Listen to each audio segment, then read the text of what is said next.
अस्सलाम वालेकुम नाज़रीन, नमस्कार, सत श्री अकाल, आदाब। आप देख रहे हैं A to Z वॉइस जनगण की आवाज़। संजय सिंह को केजरीवाल का राइट हैंड कहा जाता है और कहा जाता था कि जो भी मुद्दे होते थे उसको लेकर संजय सिंह लगातार ही आवाज़ उठा रहे थे।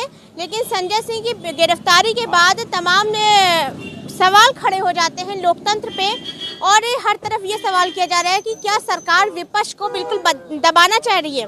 ऐसे में लोगों से बातचीत करेंगे, लोगों से उनकी राय जानेंगे कि संजय सिंह की गिरफ्तारी होनी चाहिए थी कि नहीं होनी चाहिए। देखिए, आपने सवाल तो बहुत अच्छा उठाया। अगर इस गिरफ्तारी के पीछे तीन रूप हो सकते हैं। या तो सरकार की एक सार्थक जो उसकी साजिश की पॉलिसी है वो भी जिम्मेवार हो सकती है, या उस पॉलिसी में एन केन प्राकेण किसी बिंदु से संजय सिंह की भूमिका, संजय सिंह की भाषा, उनका सरकार में एक प्रतिपक्ष के प्रखर नेता होने के कारण ये भी एक भूमिका हो सकती है। अब तीसरी इनकी भूमिका ये हो सकती है कि उन्होंने सरकार की पॉलिसी को, सरकार के क्रियाकलाप को, सरकार की योजनाओं का उन्होंने मुखालफत नहीं किया, उन्होंने समर्थन नहीं दिया। ये भी एक कारण हो सकते हैं। अब रह गया सवाल कि आ गया कि संजय सिंह की गिरफ्तारी। संजय सिंह कोई अपराधी नहीं है। संजय सिंह वर्तमान में राज्यसभा के मेंबर है। संजय सिंह पर कोई ऐसा अपराध का पैरा जो इनकी पॉलिसी है सरकार की, जो भारतीय दंड विधान का अभिलेख है, जो भारतीय दंड विधान में जो संवैधानिक धाराएं हैं, वो कहीं से डॉक्टर संजय सिंह के क्रियाकलाप का, उनके वार्तालाप का, उनके प्रतिपक्ष होने, एक नेता होने के नाते उनके प्रारूप का कहीं से आप मूल्यांकन कर लीजिए तो मैं नहीं समझता कि कहीं से कोई उनका ऐसा भी कारण है जिसके कारण वो अपराधी आप प्रमाणित कर सकते हैं। अब रह गया सवाल कि भाई सरकार आपकी है, पुलिस आपकी है, ईडी आपकी है, सीबीआई आपकी है, सारा सिस्टम आपका है। आप राजा हो, जिसको चाहो उसको जेल भेज दो, जिसको चाहो उसको बाहर रखो। लेकिन ये स्पष्ट हो गया है कि सरकार जो है अपने धर्म का निर्वहन करने से पीछे हट रही है। सरकार को देखिए, लोकतंत्र में प्रतिपक्ष की आवाज ही लोकतंत्र की पहचान होती है। अगर सरकार से सवाल जिस दिन होना बंद होगा उसी दिन लोकतंत्र का खात्मा हो जाएगा। देखिए, एक सीनियर है जिन्होंने कहा, क्या नाम है? राहुल कुमार पांडे। राहुल कुमार जी, इन्होंने ऐसा कहा है कि देश जो है वो मोनार्की सिस्टम की तरफ जा रहा है। यहाँ पर जैसे एक राजा है और वही कानून चलाए, उसी की पुलिस है, जिसको चाहे गिरफ्तार कर लो। कितना समर्थन रखते हैं इनकी बातों से? जी, ऐसा कुछ नहीं है। सरकार अपने काम कर रही है। आज से अधिक मामले में ईडी ने संजय सिंह को गिरफ्तार किया है। पूछताछ चल रही है, आगे कार्रवाई करेगी। लेकिन ये कहा जा रहा है कि सरकार जो है वो विपक्ष की आवाज़ को दबाने की कोशिश कर रही है या विपक्ष को खत्म करने की कोशिश। ऐसा कहीं कुछ नहीं है। ये लोग अपने अंदर जो मानसिकता है उस पर ये लोग सोच रहे हैं, लेकिन हमारी सरकार ऐसी नहीं है कि इन लोगों की हम लोग दबाने की कोशिश करेंगे।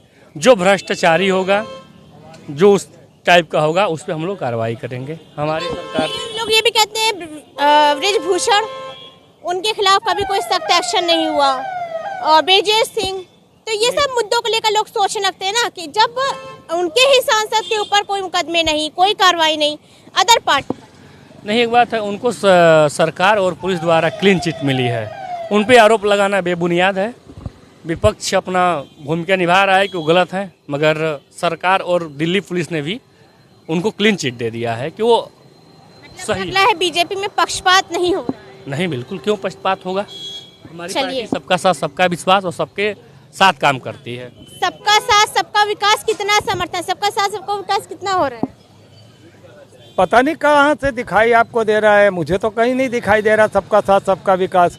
मतलब ये तो हताशा और परेशानी की निशानी है इस तरीके की।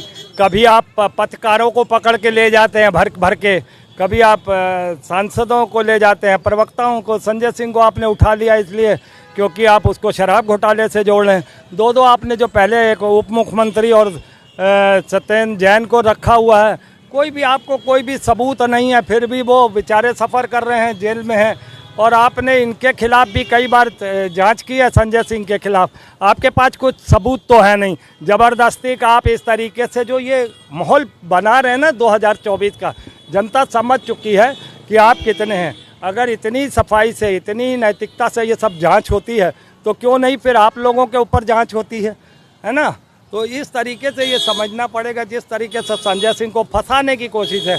हमें लगता है कि जिस तरीके से सीजीआई पर ये बात पहुंची है कि पत्रकारों ने ये बात अपनी पहुंचाई है कि देखिए हमारी मदद करिए, हम बहुत मजबूर हो चुके हैं इस सरकार से, इसकी तानाशाही से, इसके हटकर्मी से हम इतना परेशान हो चुके हैं कि अब हमें मजबूत करिए।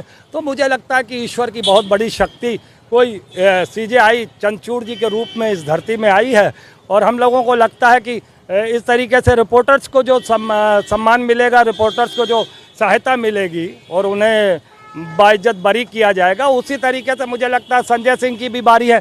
अब कई पार्टियां, हर एक पार्टी, चाहे देश की छोटी बड़ी पार्टी, वो भी सब सीजीआई के दफ्तर जा चुकी हैं, चंद्रचूड़ जी से गुहार लगा चुकी हैं कि देखिए भैया इस तरीके से सत्ता नहीं चलती है जिस तरीके से ये सत्ता चला रहे हैं। तो मुझे लगता है कहीं ना कहीं ये बेशर्मी की प्रकाष्ठा है नरेंद्र मोदी की। ये वो प्रकाष्ठा है बेशर्मी की जिसको कि समझ में नहीं आ रहा कि तुम अपने लिए खुद के लिए और गड्ढे खोद रहे हो। 24 तुम्हारा कहीं से मजबूत होता नहीं दिख रहा। हार तुमने देखी हुई है, देखनी है। शिक्षा, रोजगार, स्वास्थ्य, महंगाई, नौकरियां, इस पर तो तुम कभी कुछ बोले नहीं, ठीक है। और सिर्फ हिंदू मुस्लिम, जिन्ना पाकिस्तान या सनातन या इसी सब गंदी राजनीति करते रहे तो तुम सत्ता में आने वाले हो नहीं। तो अब ऐसे में तुम यूट्यूबर बन जाते हो, नौटंकीबाज बन जाते हो, पुराने नौटंकीबाज हो। जहाँ जाते हो वहाँ स्टेट में तुम वहाँ का चोला पहन लेते हो। नौटंकियाँ, आडंबर, ये सब तुम्हारे नेचर में है और ये इसीलिए तुम यूट्यूबर भी बने हो। मगर मुझे लगता है कि 2024 मोदी का जो ये हारने का एक समय आ गया है, उसकी वजह से ये न जाने किस किस तरीके से आप ये सोचिए कि अपना व्यवहार ला रहा है। 2024 में अगर ऊपर वाले ने चाहा तो हम सत्ता से इसे बेदखल करेंगे, एक मजबूत गठबंधन की सरकार बनेगी, तब हम जानेंगे कि देश वाकई बदलाव की तरफ है। जय हिंद। जनगण की आवाज।